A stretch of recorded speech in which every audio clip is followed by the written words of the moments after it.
It's 12:05, so I think we're going to start our program. Good morning, everyone. Happy Earth Day. This is Miss Gabby from my side, the Museum of Innovation and Science in Schenectady, and together with my friends of the Children's Museum at Saratoga, in Saratoga, New York, and the Beacon Institute for Rivers and Estuaries at Beacon, New York, we welcome all of you to this big celebration of our Earth Day. We have guests that have joined from all New York State and also from Mexico. Bienvenidos amigos y muchas gracias por unirse a esta celebración del Día de la Tierra.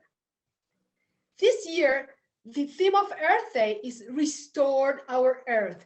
So today is a good day to learn how to help to take care of our Earth and to restore the Earth. Today, we're going to have some activities about plants and its life cycle, as well as how can we practice methods to clean oil spills in body waters. We are going to find out how to transform trash to treasure by upcycling everyday objects around us. And last but not least, our friends from the Beacon Institute are going to have a special guest today. So we hope you all enjoy and have fun doing science with us. Before we start, I have a couple notes of housekeeping. All of you are unmuted to have this program running smoothly. But at the end of the program, we will have a session of questions and answers. So you can either unmute yourselves or you can always write on the chat. Some of us were going to monitoring that. So for now, have ready your materials and your supplies. If you don't have it right now, don't worry. We're recording this program and soon we will up on our website or our YouTube channels. Thank you again for joining us, and I will leave you with Mr. Ben from the museum, the Children's Museum at Saratoga. Take it, Ben. Have fun. Hi friends, I'm Mr. Ben from the Children's Museum at Saratoga, and first of all, I'd like to wish you a happy Earth Day. It's a really great day to celebrate the Earth that we live on, and also to remember that we have to take care of the Earth. So one of the really important things that we have in our world are plants. You see, without plants, we couldn't exist. See, they can exist without us, but without those plants to recycle our carbon dioxide and turn that into oxygen, we would eventually run out.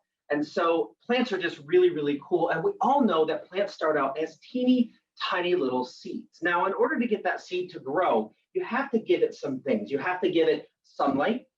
You have to give it water. You need to put it in some kind of a soil, and you also have to give it space. Okay, so there's the 4 different requirements to get a seed to grow into a plant. All right, so we have our seed and we have placed it into the ground. All right, so what is its life cycle? How does it go from that little teeny tiny seed into a plant, some of which are just gigantic, such as the sequoias out west? Well, once we give it those requirements, we give it that sun, we give it the water, its space, and its soil, well, at first will start popping out its roots. These roots are there to help keep it stable, and they also bring up the nutrients and the water that you're going to find in the soil to help that plant grow. Now, it starts out with a little bit of a gift from its parent plant. You see, inside that seed, there is food for it to start out, because underneath the ground, it can't see the sunlight. So it's got to be able to get some food. So it gets that from its parent, right? And as it grows, it makes its way up above. But you can see in this picture, it still has a seed coating around it. Well, eventually it'll shed that off. And once that happens, you can see that we have the seed leaves. These are called Cotyledons. So if you ever heard the word monocot or dicot, that's actually what it means. It's how many seed leaves it comes out with, whether it comes out with 2 or just 1. Okay, so in this picture, we have 2 seed leaves. Now, those seed leaves are really, really important because they are what help that plant to hold on while it starts to get that sunlight, okay? Now, once those seed leaves have kind of started to wither, its regular leaves start to grow and they start to take in that sunlight, okay? Now, what's really important is that this system of roots, it starts to get bigger and bigger and bigger. And that's because, as we said, that's where all of the nutrients and the water comes from. So you can kind of see that in practice here. All right, whoop. Everything's falling apart. So if you've never done this before, there's a really cool experiment that you can do to see how that water makes it up into our plants. We're just put these off to the side. Okay, so you can see here in this flower, now these were all white, just like these ones here, and you can even see a little bit of blue, but you can start to see the blue coloration that is starting to come into all of these white petals, and that's because there's tubes inside of our stem, okay, and that's what's growing up here, and they bring the water, the nutrients up, and they put it to the rest of the plant. Now, you can do this experiment at home. It just takes a couple of days because with plants, you have to be patient. You have to wait because it takes time, all right? Now, you've probably seen one of these before. We call them a tree cookie because they're about the shape of a cookie. And you're familiar with the rings. Well, those rings are made from the tubes that bring the water up. And as the plant grows, it adds more and more of those tubes in there to help bring that water up and get it to more of the new growth, okay? All right, so once it's gone through its growing and it grows all those leaves and it gets all its greenery and it takes in all of that energy from the sun and all the water from the rain, eventually it's going to pop out a flower. And this is a really, really important stage of any plant's life because this is going to bring out the next generation of plants. You see, those flowers are there to eventually make something, but they need something to happen, and that is pollination. And we know some of our really, really friendly pollinators out there, the bees and the hummingbirds and all of those, but bees are the most familiar. And what they do is they go into the flower and they get the pollen all over them. And then they go to the next flower and that pollen gets into that plant and it tells the plant it's time to make the next thing, which is our fruit.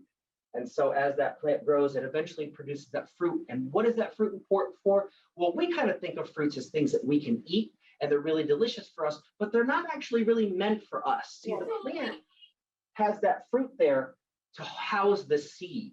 Now, it actually benefits from us desiring that fruit because if we eat it and we accidentally eat the seed, eventually we bring it somewhere else and we deposit it somewhere. And that's what animals do. They can carry those seeds because remember, not just sun, rain, and soil, but they need space. If you have all the plants in a very small area, then you're not going to have enough space and they're going to be competing for the same water, for the same nutrients. And so they want to get those as far away, and a fruit is a really good way. Sometimes they're carried by water, sometimes they're carried by wind, but sometimes they're carried by animals who have eaten them, okay? Now, we've said that we need soil, but I want to show you something that's really, really cool. See, if you want to see a plant actually growing, you want to see the root coming out and that stem coming up, what you can do is you can take a plastic bag just like this, and you place a damp paper towel inside of it, and you put your seeds on there. Now, I haven't had this one long enough to actually sprout the seeds, but in a few more days, if I leave this just like this, I'll be able to see those roots come out. I'll be able to see those stems. And then after I've let them kind of grow for a little bit, I can bring those and put them into some soil, and then they can grow through that. And so that's the next part of what we want to do is if we want to have a garden, if we want to grow these, we have to put them somewhere. And we're going to put them into some soil. Now, you can use anything that you want, but I decided in the idea of kind of recycling and being good to our earth is that I'm going to reuse these egg crates, this little egg carton here. And so planting seeds is really, really simple. All you need is your soil right here. And so I have some good gardening soil. And so I'm just going to place a little bit in each of these little containers here. Now, of course, it's going to be messy because whenever you're working with plants and dirt, you're always going to get messy, but that's all right because we can always clean it up later. We're going to fill all of this in.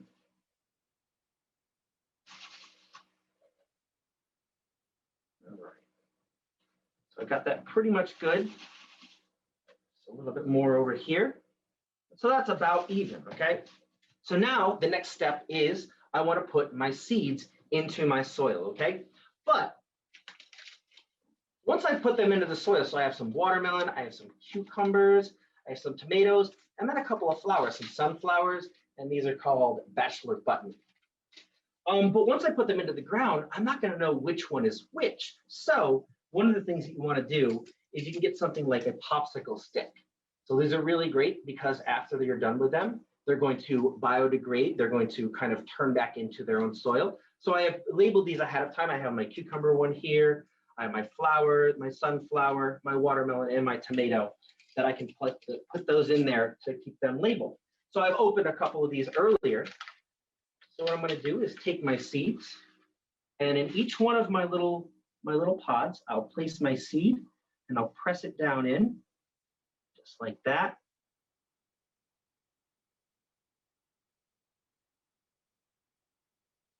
And you want to cover them up just a little bit. You don't want to bury your seeds too deep. Each seed actually says on the back how deep you want to plant it, and it gives you a whole bunch of other information. So that's really good to check out before you plant, because some plants like to have their seeds deeper and some plants like to have them shallow.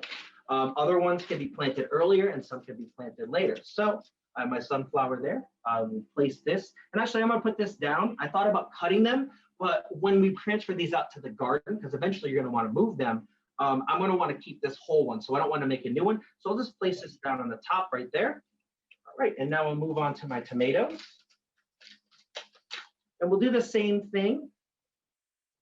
We'll put one seed. Sometimes, depending on the plant, with really small seeds, I might put an extra seed into each one of those holes. But you want to keep that space. Right, so I got my tomatoes, and I'll put the rest of the seeds back in. And I'll take my tomato one, and I will place that right on top. And let's see, I've got enough room on this one for some cucumbers. So let's put some cucumber seeds in there. There we go. Usually what I do is I just push my finger down in just a little bit, and that makes just the right hole for most seeds. And then I come back and we just cover them all up like that. Now I know some people, they like to use the peat pods. Those are really great because they biodegrade. You can put that right into the ground. But there's something you have to know about those is they're actually really bad for the peat bog environment. You see, in order to get peat, you have to go in and harvest that. And so those ecosystems can suffer a lot of damage when you harvest that peat and you turn it into those pods. So if you have to use those, that's fine. But it's better if you can choose an alternative, such as coconut fiber. Coconut fiber is automatically going to come off coconuts. It's really a waste product. And so this is a great way to recycle that and turn it into something that we can actually use. All right, so I got my cucumbers in there. I will set that right on top.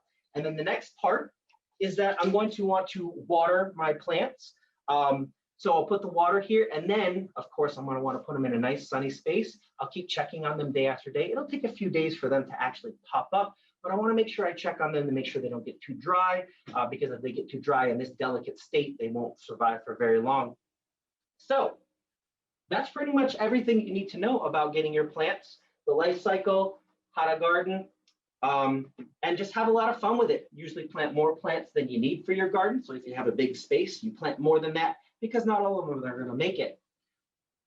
Does anybody have any questions or thoughts about the life cycle of plants or anything like that?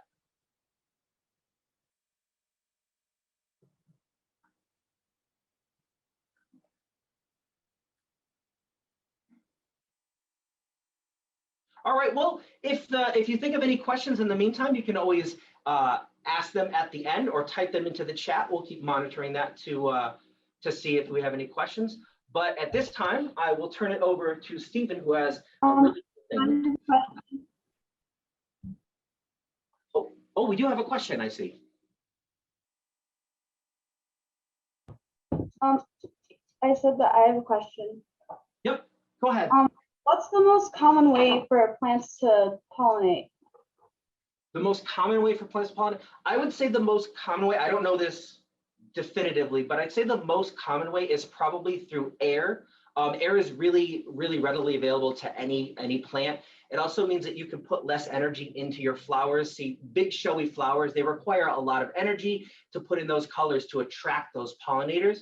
But wind pollination, I mean, right now, if you look in a lot of the trees, you'll see things that don't look really that spectacular. And a lot of those are flowers, and they're just letting the wind just kind of drift their pollen around. At some point in the year, you're going to find a lot of like yellow dust all over the place, and those are wind pollinated plants. How much water? That's a really good question.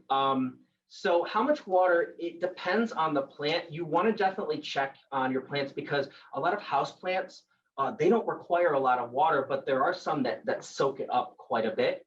So you want to kind of keep an eye on that. You never want your soil too damp because even though plants like water, they can't have what's called wet feet.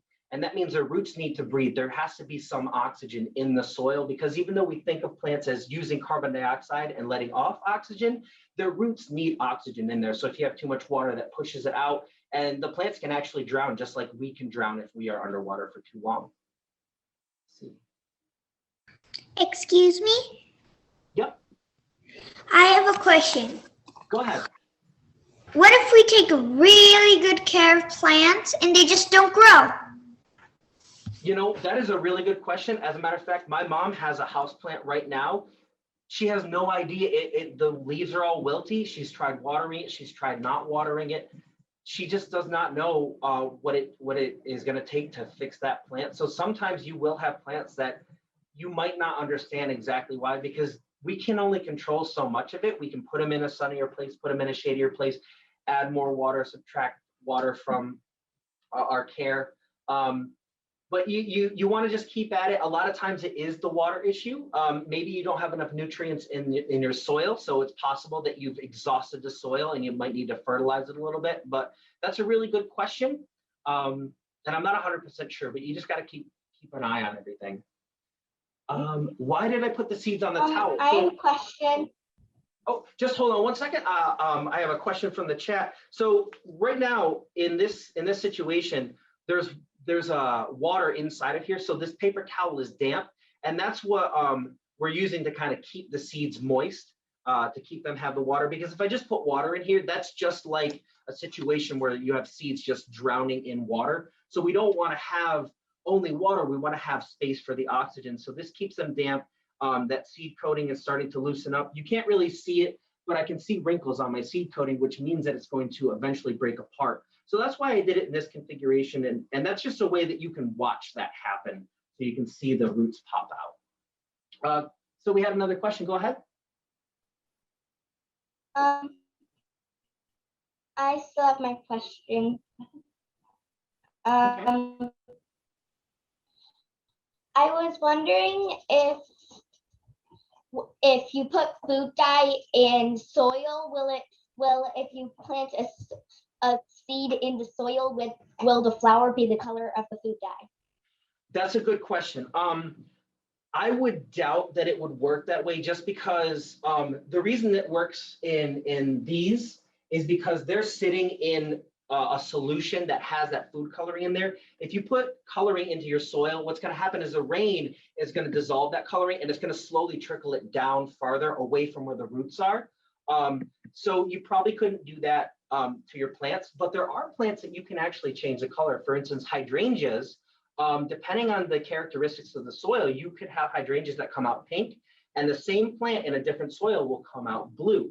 I won't get into the technical aspect of it, but yes, you can actually modify the colors of some plants based on what's in the soil. But as far as food coloring in the soil, I don't think that will really work. What is the most common plant? That's a good question. It actually has a lot of different answers depending on what you mean. So weeds are probably the most common plant that you're going to find out in the world. And there are lots of different kinds of weeds that you're going to find. And the main reason is because weeds just kind of can grow anywhere. They have very few requirements.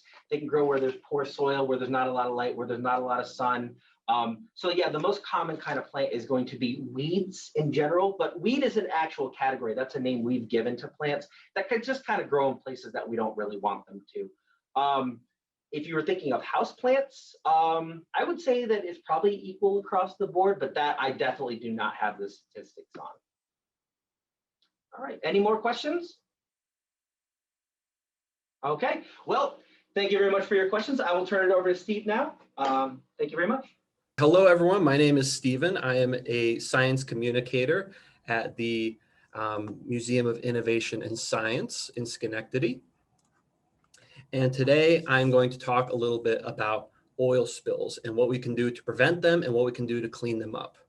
So when we are talking about helping the earth and being more environmentally friendly, we can do all we can to help prevent events from happening that would be harmful towards the earth, but there are always accidents, and one of those types of accidents are oil spills. So we're going to talk a little bit about oil spills before we get to our little activity.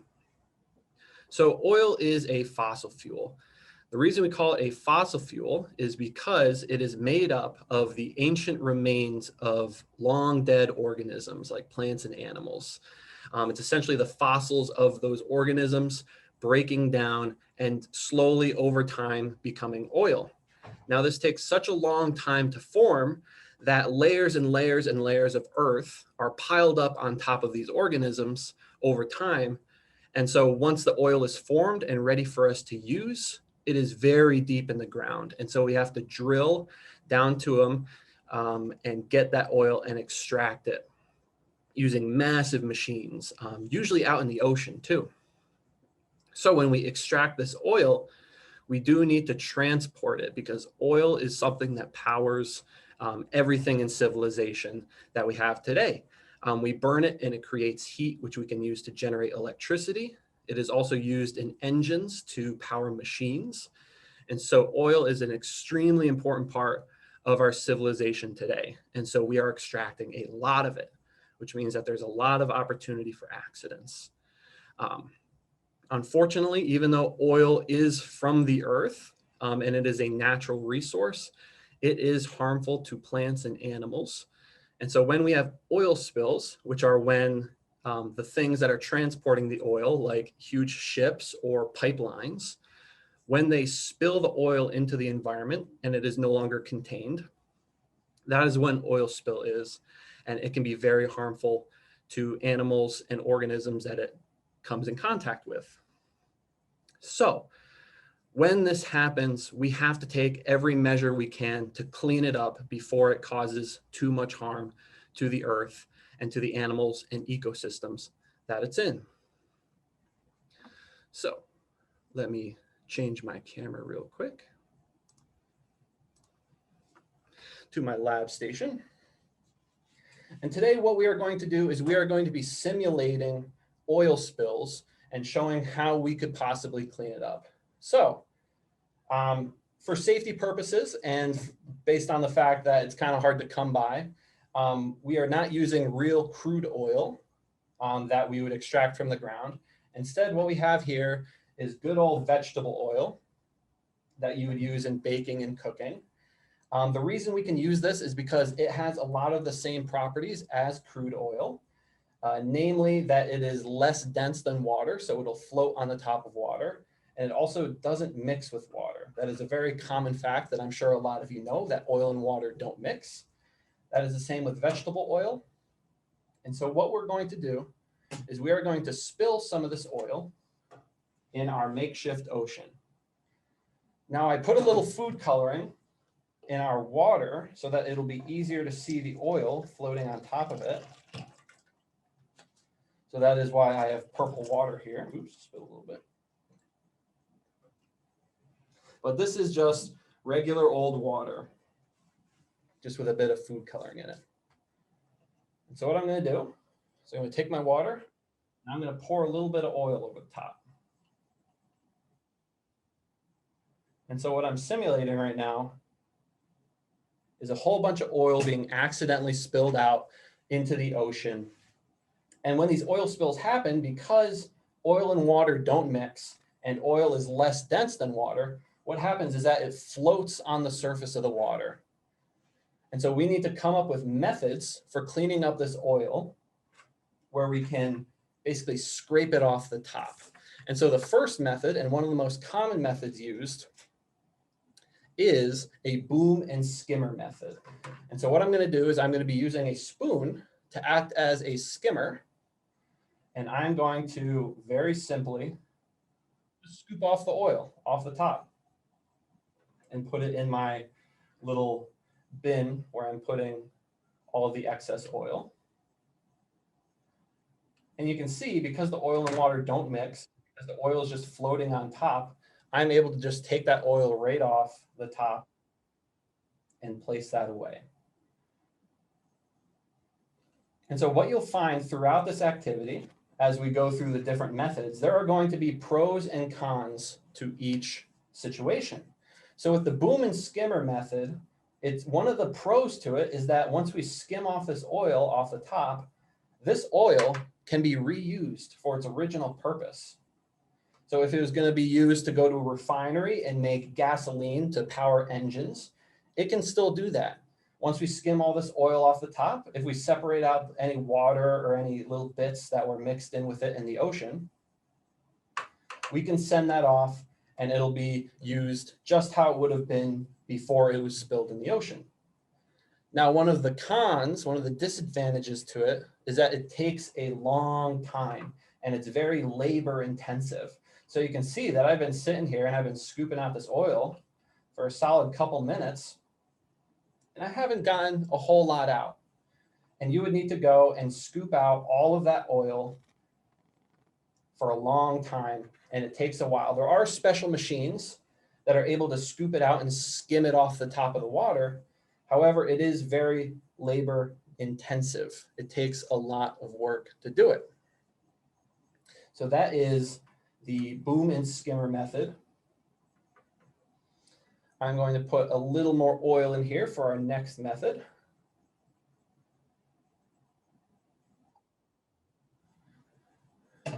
And our next method is going to be using absorbers.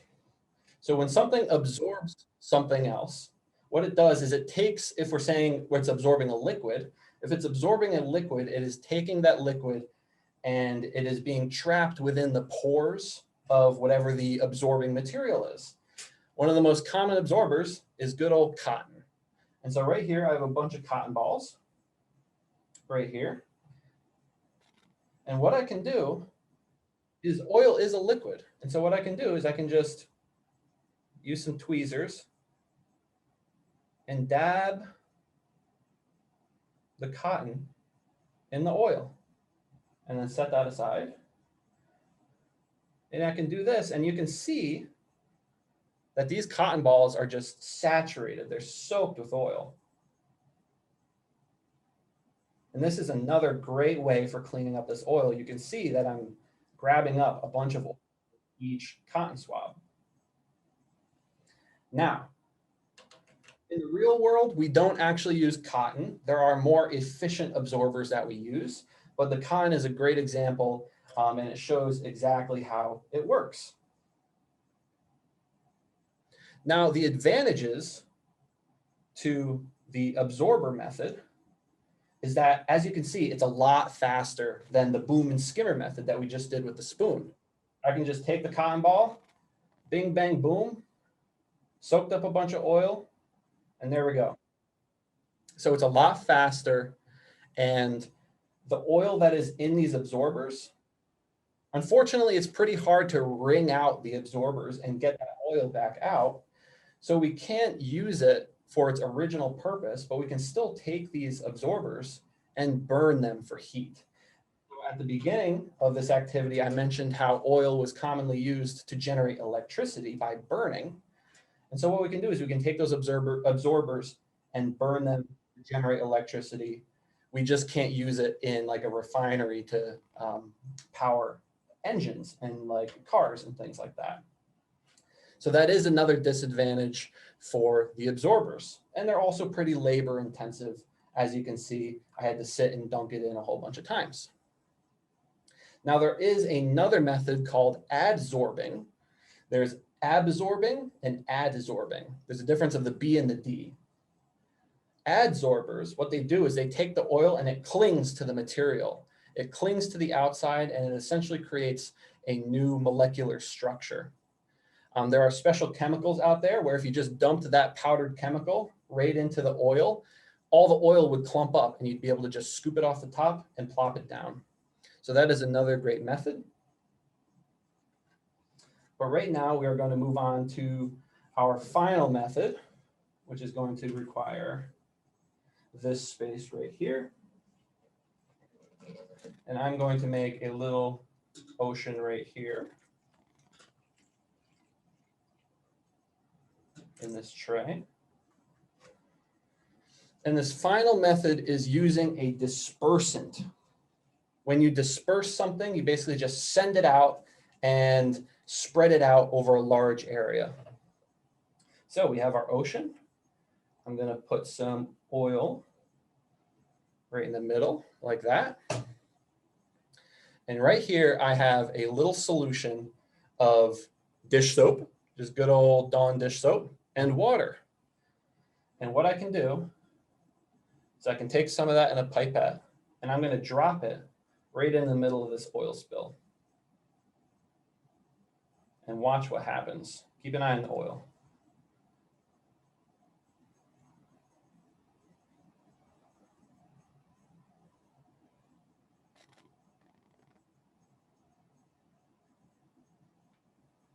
Boom, right there.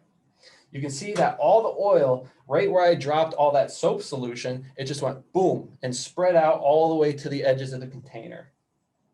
Now that has to do with a lot of chemistry that's going on between the soap and the oil, but essentially what's happening is that it's repelling all of the oil away from where we dropped that dispersant. Now the pros of this, the advantages of this method, is that it's really easy to do. As you can see, I just popped some soap right in the middle and all the oil spread out. The main disadvantage, though, you might notice, is that we didn't actually clean any of it up. The oil is still all in there. And so we never actually cleaned up any of the oil. The reason we use methods like dispersion is that when the oil is really concentrated in an area, if we're in a big body of water like the ocean or one of the Great Lakes, when it's all concentrated, it's very dangerous. If we have a smaller oil spill, what we can do is we can disperse the oil over a wide area. And what that essentially does is it dilutes the oil and it makes it less harmful to the environment. So we're not removing the oil, but we're making it a less dangerous oil spill, essentially. So this method, low labor, and it really only works in small oil spills over large bodies of water, but it is another method nonetheless. So, are there any questions any of you have about oil spills or methods of cleaning it up?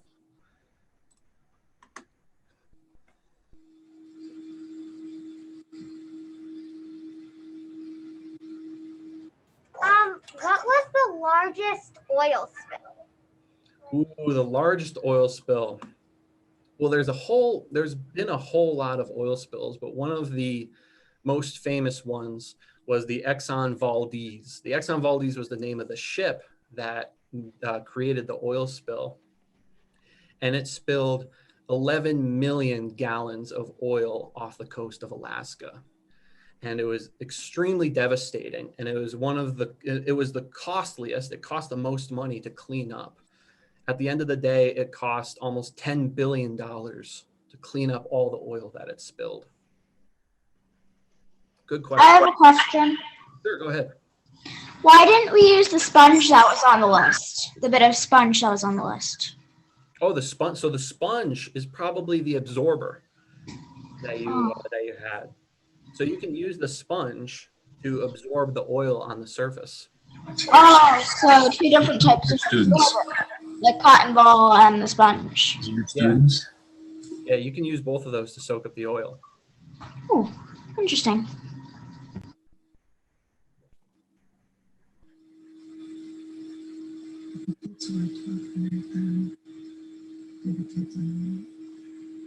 All right. Oh, we have a, what happens if you don't clean up the oil?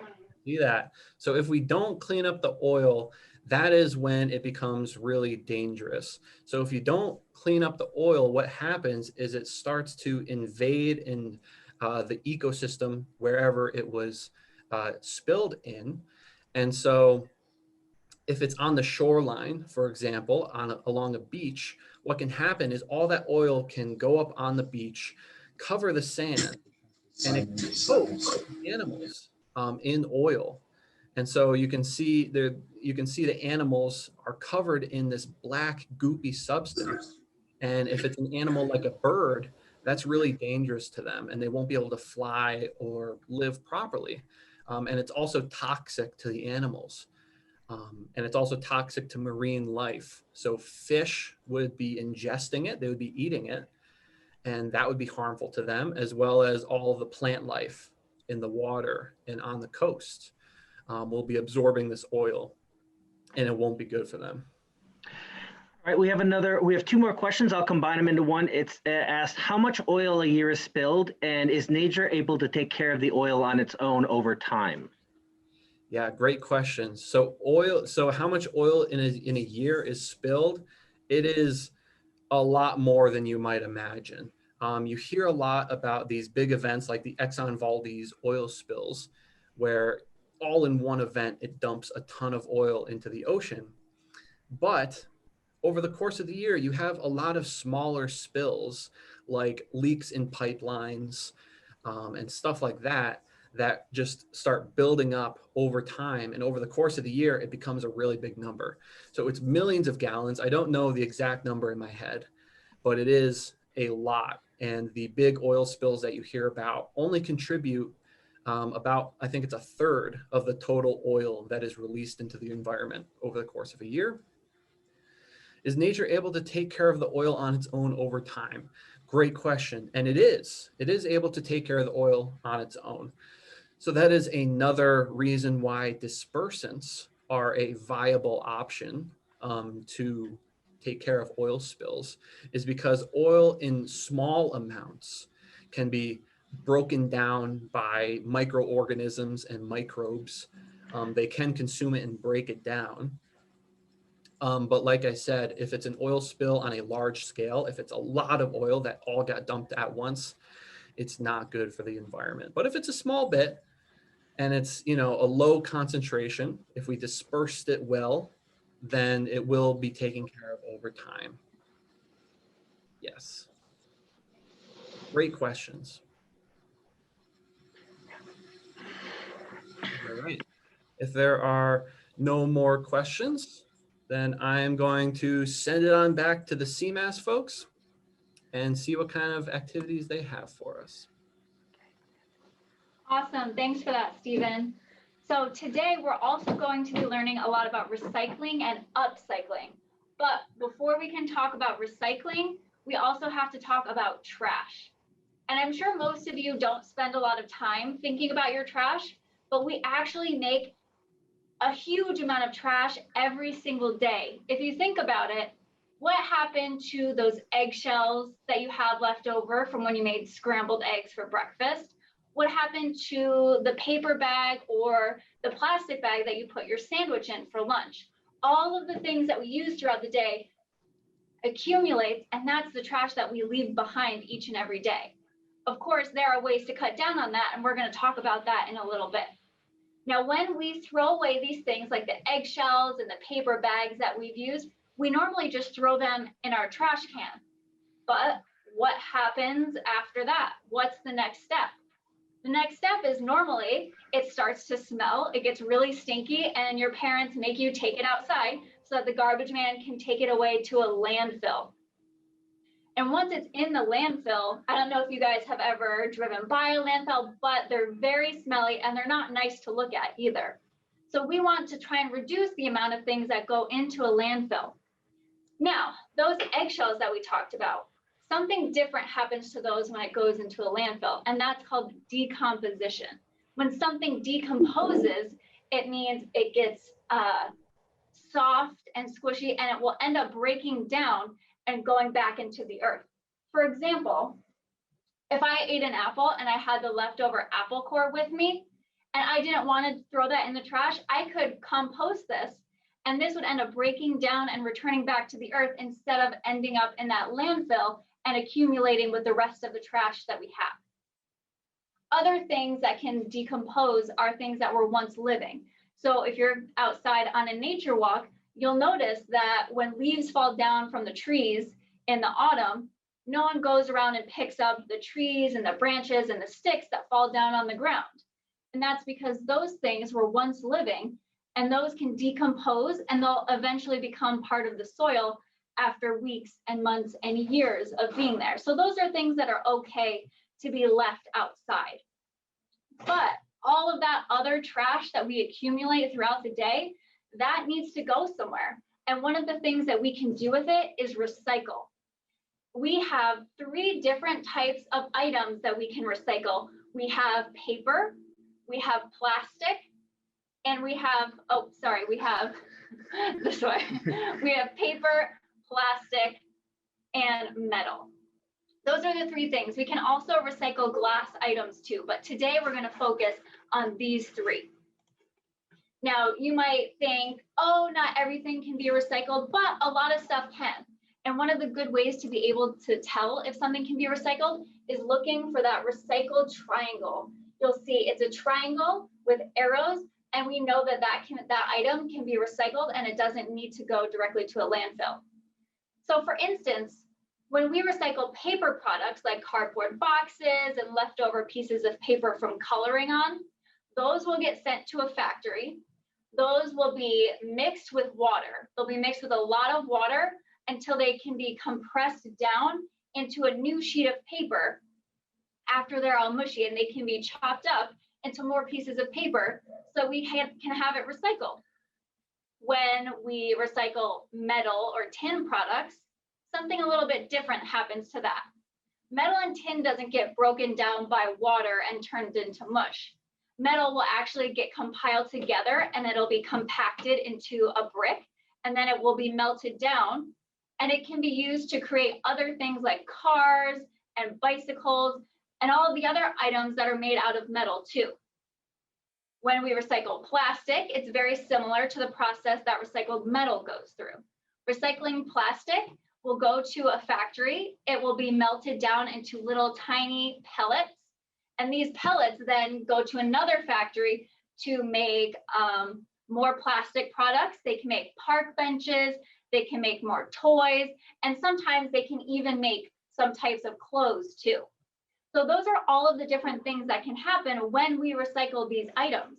So it's really important to know what items you can recycle instead of just automatically throwing them in the trash.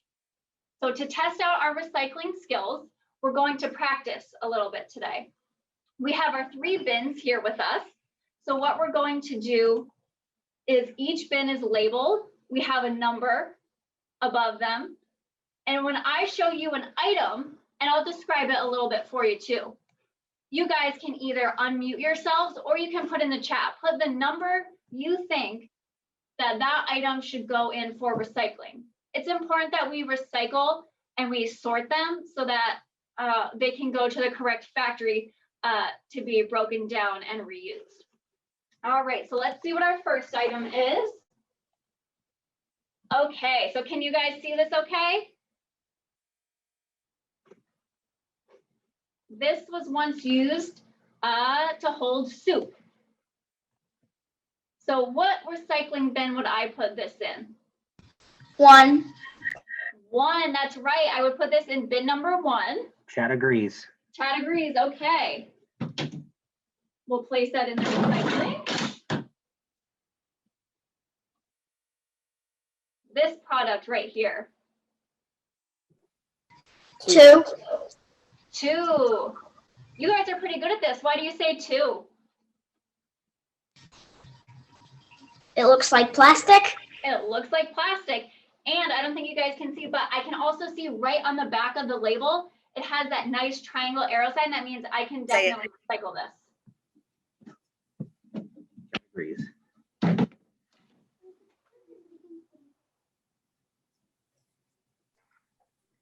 And I have this commonly found.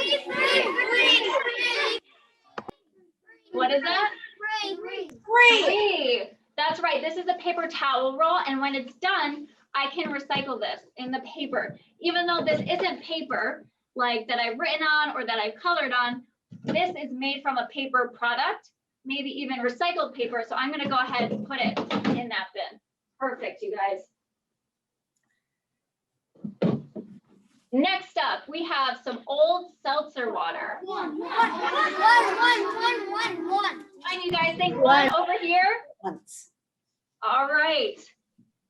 So all of your soda and seltzer cans and things like that, those can be recycled. And a lot of times those are returnable too. You can take them right to the store and they'll recycle them for you as well. Two. Oh, I think you guys need a challenge.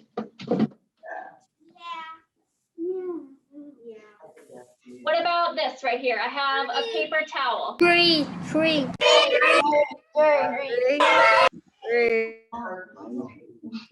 You know what? This product is made out of paper, but I actually can't recycle paper towels. Not in putting it in the same bin as this anyway. This is a usable item that unfortunately we're just not able to put with these other paper product items to be recycled. So that's really good to know, because a lot of times people will think that they can recycle this and put it with their other cardboard boxes and things like that. But we have to remember that this doesn't go in the same container. How about that? And what about this? It's an egg carton, three. It has an old egg carton. Because they're unmuted, so it goes to wherever they make a noise. Three. Oh, let's see. What am I hearing here? Am I hearing number 3? Yeah. Right. That's right, number 3. So we can recycle this in with our paper products, or like Mr. Ben said earlier, we can use this for plant starters as well. There's a lot of uses for things that we find around the house. So if we don't want to recycle it, we can always use it as a seed starter too. That's recycling. Yes. And last but not least, Two. a plastic shopping bag. So what do we think about this one? Or to be reused. Well, it can't go. So the thing about this plastic bag, we actually can't recycle this plastic bag. Even though it's plastic, just like the paper towel, it doesn't go in our recycling bin. Unfortunately, we do either have to reuse this or throw it in the garbage. That's why if you're ever out shopping at the grocery store, it's a great idea to use reusable grocery bags so that you don't end up with plastic waste like this. We do. We recycle them. Now, this item that I have here is a toilet paper roll. And obviously, just like the paper towel roll, we could recycle it in our cardboard paper bin. But today we're also going to talk about upcycling. Now, when we talked about what happens with items that get recycled, they get broken down either with water or they get melted down so that they can be turned into new products. But upcycling is when we take something that is a recyclable material, but we give it a new purpose and make it brand new. So with this, today we are going to make a noise maker. We're going to make almost like a maraca type of instrument using this recyclable item. So if you guys have this, go ahead and take it out now with you. We're going to use a toilet paper roll.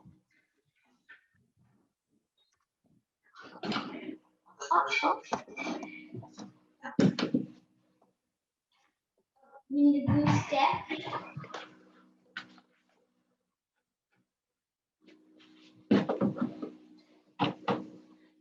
Now, when you want to do upcycling, you can upcycle to so many different things. This isn't even all I can do with just this. If I wanted, I could also upcycle this toilet paper roll into a bird feeder that could be used to hang outside on a tree to feed the birds. There are endless possibilities of what you can do with upcycling. You really just have to keep the item as it is and give it a brand new purpose. So what we're going to do today is we're going to take our toilet paper roll and just pinch the ends together like this so that it's flat and they're together, because we want to be able to keep our beads in for the noise maker. And then you can either glue or staple, but I'm going to staple the end of my toilet paper roll together.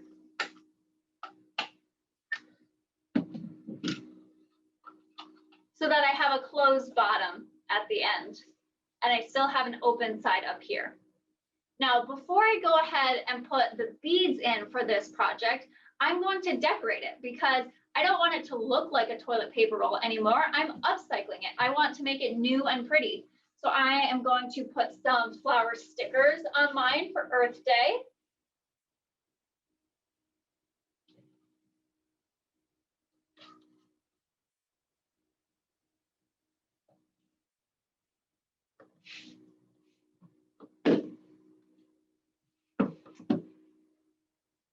So I got my sticker right there. I also brought with me my glue stick, and I also have some tissue paper. What did you do after you stapled it? So after I stapled it, all I'm going to do is decorate it. So I went ahead and I had some flower stickers with me, so I went and put one of those on here. And now I think I'm going to take my glue stick and add some tissue paper around the outside so that it no longer looks like a toilet paper roll. Do you staple this side too? Not yet. We're just going to staple one side first. So we have one side that's open and we can still look inside of, and one side that's closed.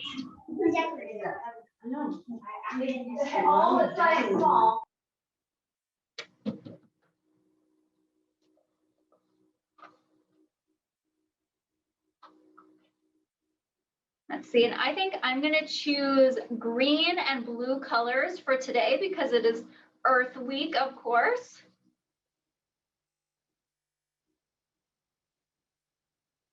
But you can also use your favorite colors. You can decorate it with a pattern. You can color on it too.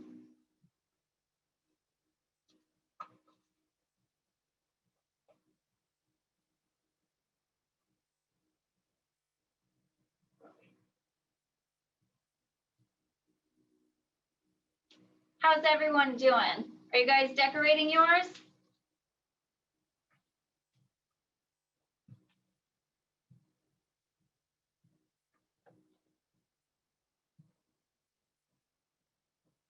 Let's see. So I've got some tissue paper on mine. I've got it glued right on there.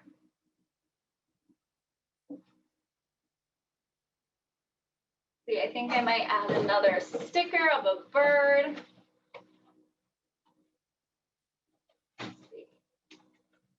And if you guys have markers or crayons, you should also write your name on it too, just so you make sure you don't lose it.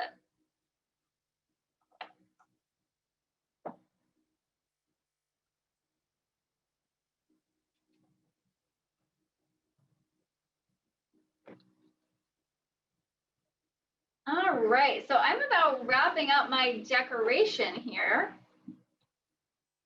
I'm just going to put one more piece of tissue paper on.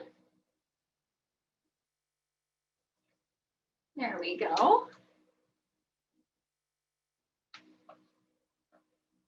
So now that I have decorated my toilet paper roll, I can go ahead and add in some beads.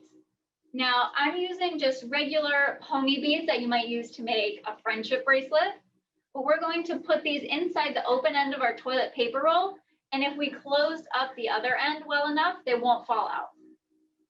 Now you don't need a lot of beads to put in here, just enough to make noise. If you put too many in, then the beads don't have enough room to shake around in, and the noise can be a little bit more dull.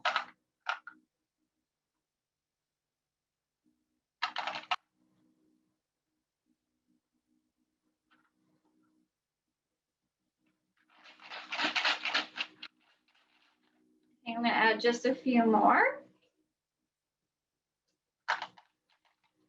Okay, so if you guys can see there, I have my beads that are inside my toilet paper roll right now. And once I have all of the beads inside that I want, I'm going to take the top end and squeeze it just like we did the bottom. But I'm going to squeeze it the other way so that I can close it more easily, so that my maraca will look like this. And then just like we did with the bottom, I'm going to go ahead and staple that shut.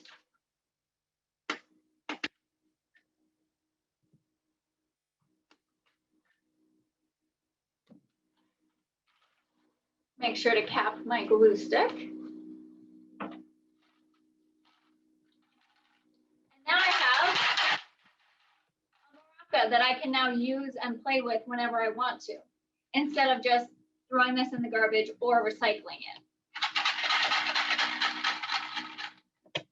Let's see, are you guys able to make noise with yours?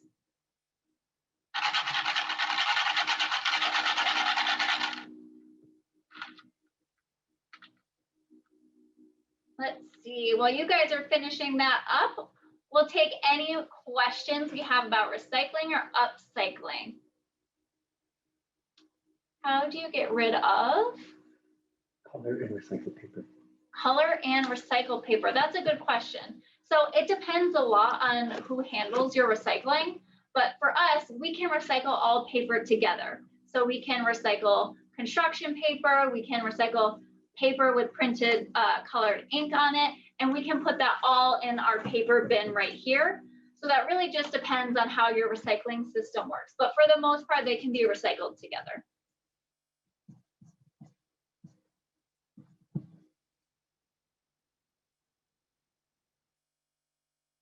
What about glass? So glass is recycled in a similar way that plastic and metal is.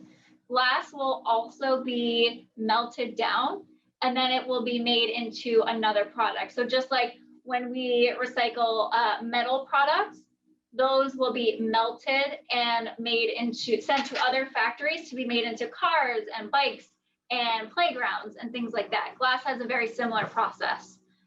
The only material that has a different process is paper. And paper is going to be broken down using water and turning into mush before it's dried out again to make more paper products. All right, so if we don't have any more questions, make sure to give your maracas a shake, and then we will hand it back over to Bridget, who has some special guests for us today. Hey everyone. Is there an echo? I just want to make sure that you can see my screen. Everyone can pin this screen, right? We good there? Yep, I think we're all set. Okay, awesome. Hi, my name is Bridget, and I am the Assistant Director of Environmental Programs at the Beacon Institute for Rivers and Estuaries. And what I do here is a lot of education for students just like you on the Hudson River and all the animals that live in and around the river. So today I have some special guests for your program, live animals.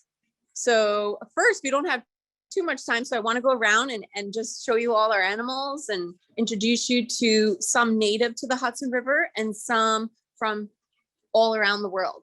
Okay, so the first animal that I'm going to introduce you to, his name is Edward. All right, first we have to find him.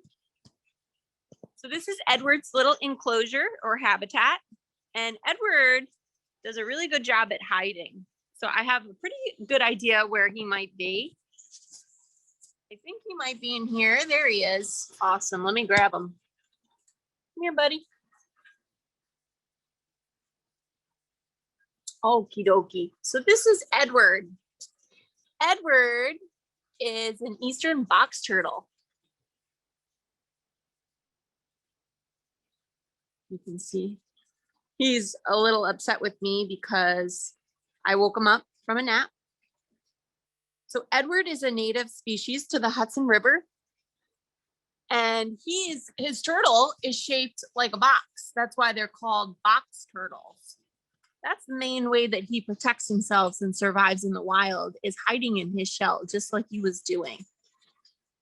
So if you live around the Hudson River and you were walking around in a natural space, in a park or something, you might run into Edward. He lives on land, but he also really enjoys taking little dips in ponds and right in the river. So in his enclosure, we have a little pool for him to stay nice and healthy.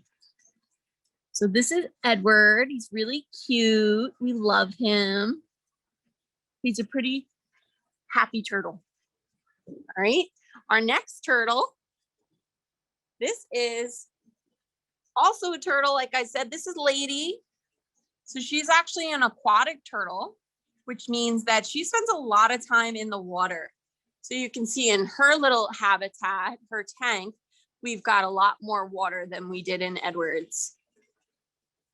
So Lady is a painted turtle, as you can see. Painted turtles get their name from all the stripes that are on their bodies. It looks like someone took a paintbrush and created stripes along their neck and on their legs and on the sides of their body. Painted turtle have webbed feet, just like ducks. And if you've ever been in a pool and you put flippers on, right, it helps you swim really super fast and move nice and gently through the water. So that's one of Lady's main adaptations, is her webbed feet. So this is Lady. We like to encourage her to spend time above the water because that's really good for her. So Lady is a Hudson River species as well. So if you live in and around the Hudson, like most of us do, maybe not our friends in Mexico, but you would find these turtles in the area. I know there's a lot of them in Beacon. Our last native Hudson River species, this is Curly. Curly is a largemouth bass. And largemouth bass like to spend a lot of time in the tributaries of the river or the streams that flow into the river, typically freshwater areas. You can see he's gotten pretty big. He's outgrown his tank recently, so we're trying to find a new tank for him. But Curly's tank, you can see we've created a similar habitat of what you might see under the river. A lot of aquatic plants, and this is a big log. So a lot of times fish like to make their shelter under fallen trees because it creates a nice space for them to hide and stay away from any predators. All right, I'm going to feed Curly so you get to see him in action. Curly loves to hunt for his food. So we actually feed him, whoops, live fish. I don't know if you got to see that. It was a little quick. All right, ready? So one got away, one got eaten right away. He's on the hunt. He's on the hunt. You see the little fish right there? It's a lot of work to keep these tanks clean. We have a professional animal caretaker that helps us out with that, but we have to change the water several times a week, and we have to scrub them with different types of tools. So having a largemouth bass is not an easy job. A lot of these animals take a lot of care and maintenance, so they're not really the best pets. Oh, he got him. Did you see that? All right, moving on. Poor little fish. I know. It's nature though, right? So moving on. Ooh, he's out. So the last two animals we'll visit are not native to the Hudson River or New York for that matter, but they are found in other places all over the world. So this is Bert. Bert is a blue-tongued skink. This is a picture of Bert. He's just basically a big lizard, but he's pretty cool. He actually has a blue tongue. So that's why they call them blue-tongued skinks. Ooh, he just showed you. So Bert, the way he protects himself and what he honestly spends most of his time doing is he likes to burrow. Does anyone know what it means to burrow? I do. To dig under. Go ahead. To dig under the ground. Yes, awesome. Yeah, he spends a lot of time digging and hiding and just getting snuggled up under his bedding.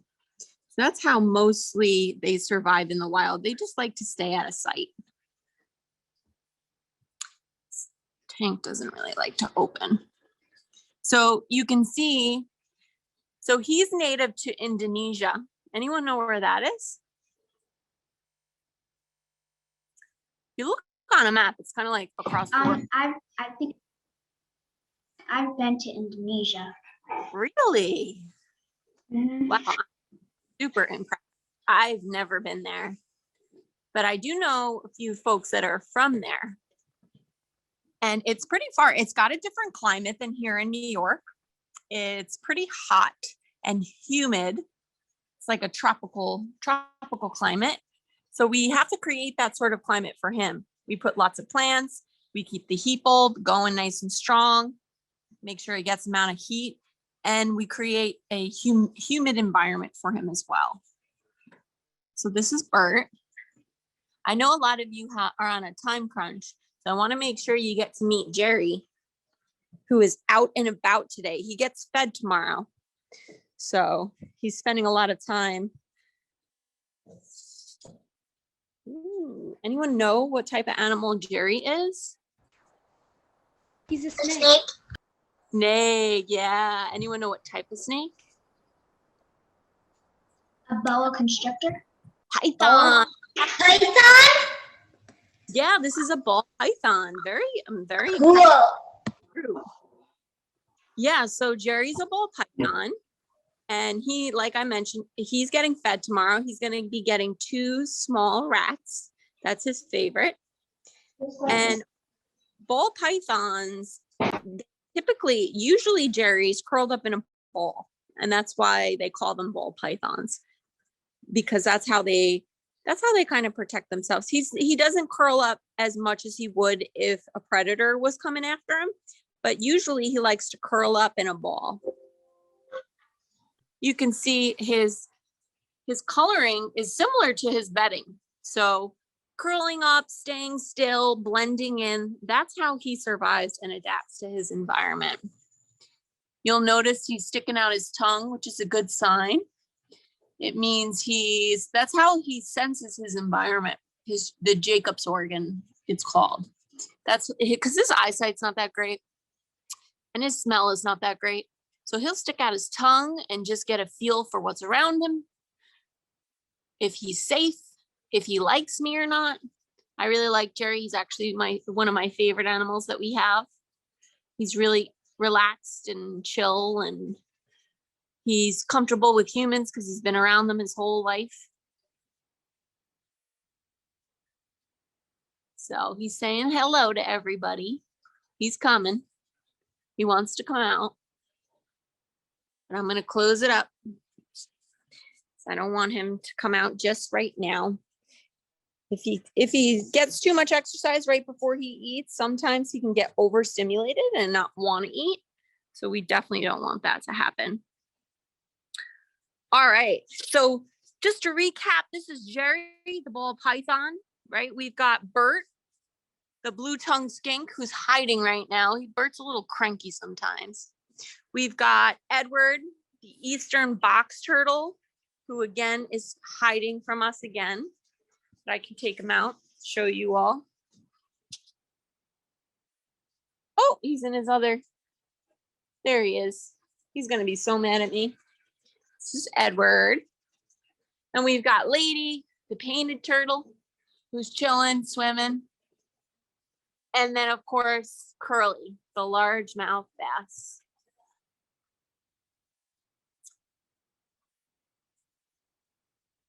I hope you enjoyed. Just to let you know, if you're ever around in Beacon, we have hours that we're open. So if you want to check us out between 1 and 3 p.m. on Sundays, that would be fantastic. We're right in Beacon on Main Street at 199 Main Street. But I have a slide too to show you about some of our upcoming events. Thank you. Awesome. There's our screen. We have a upcoming live event this Saturday for Earth Day at 11:30. We're going to be starting yoga in the park for anyone that's close to Beacon this Sunday.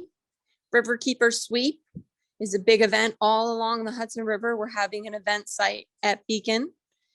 And on the May 5th, we'll have a virtual webinar about invasive species and identification. All right, and I hope you all can join us at the Museum of Innovation and Science in Schenectady, also known as MySci. We are reopening to the public on June 5th. We're super excited about it. And we're going to have 3 new exhibits, including Goosebumps, the Science of Fear. So you can learn all about why people get scared and what happens when you do. We are going to be having on-site in-person summer classes for children through grades K through 5. That is going to be going the entire summer. and we are going to be having week-long classes. And you can register on our website, and be sure to follow us on our social media. And thank you all for joining us today. All right, and at the Children's Museum at Saratoga, we are finally able to open our building. So starting in May, we will be open Tuesdays, Thursdays, Fridays, and Saturdays, 9 to 12. And we are also We should go there. Thursdays at 10:30. Tuesdays, we have our story time program, and Thursdays, we have our Science Explorers program. We also have a few other things going on at the museum, so make sure to check out our calendar, check out our Facebook page and our website for everything that's going on and to get your admission tickets. Before we wrap up today, does anyone have any last questions for any of the presenters? I do. All right, go ahead. Can you send the one for one of the presenters who are showing the box turtles and the painted turtles about the events? Can you send to the parents' email about these events? Sure, I'll connect with everybody at the Children's Museum in Saratoga and my side and get those emails and get an events flyer sent out. Also check us out on Facebook. We post all our events on our Facebook site. I can put the name of our organization in the chat. Do we have any other questions?